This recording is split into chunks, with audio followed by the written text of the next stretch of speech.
If there is no struggle, there is no progress.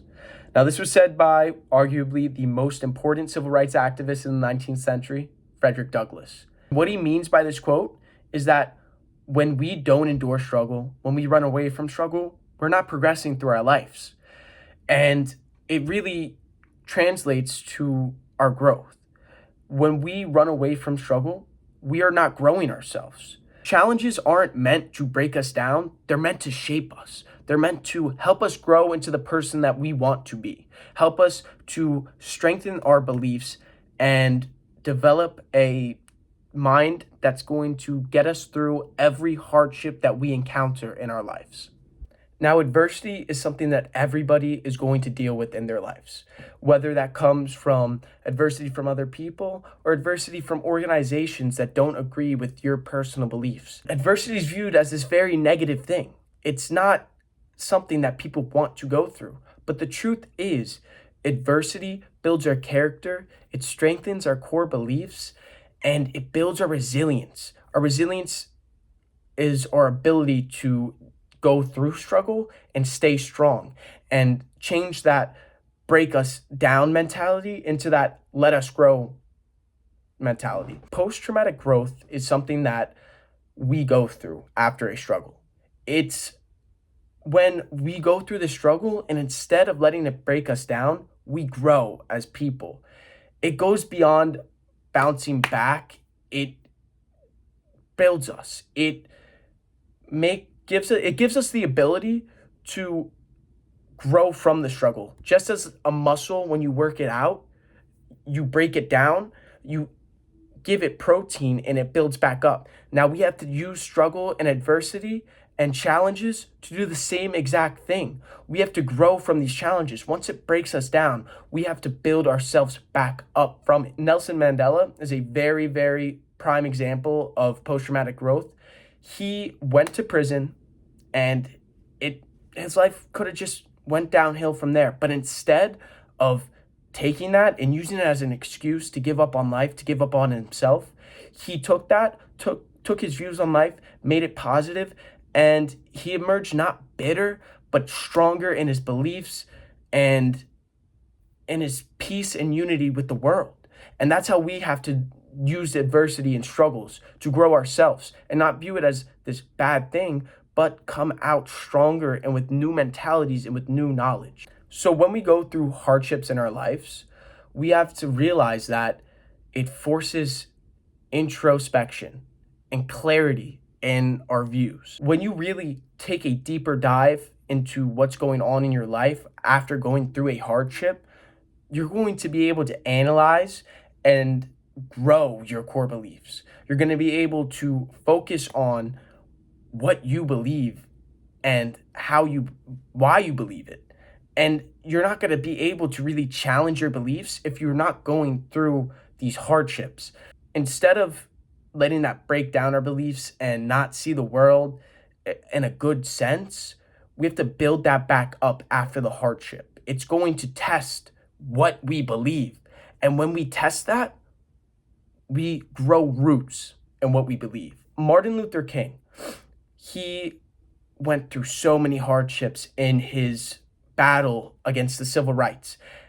And he practiced peace. He practiced going through the world, and he kept a positive mentality, a peaceful mentality. He didn't lead violent attacks. He led peaceful protests. He spoke powerful speeches because every hardship that he faced, he took that, learned from it, and strengthened what he believed. He strengthened his idea in peace.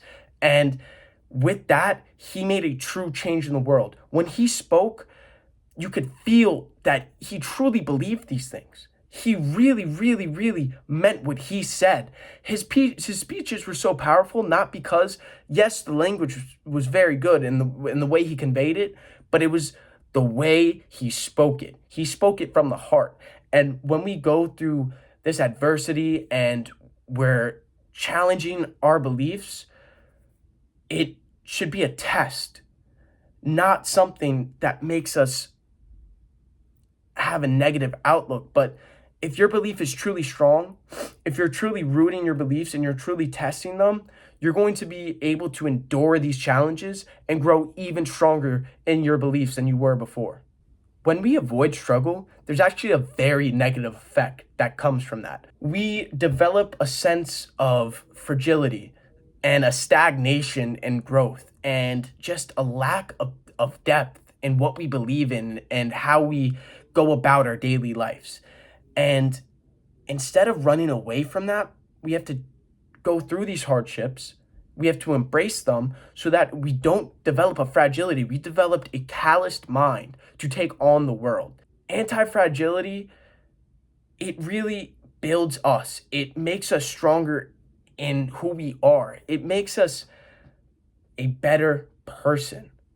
And not only are you going to be able to withstand stress and chaos with anti-fragility in mind, you're going to be able to grow from it. You're going to be able to endure these struggles. The resilience that you gain from going through them is going to not only prepare you for future hardships and struggles in your life, but you're going to grow from these. And you're really going to notice that things aren't as hard as they seem to be.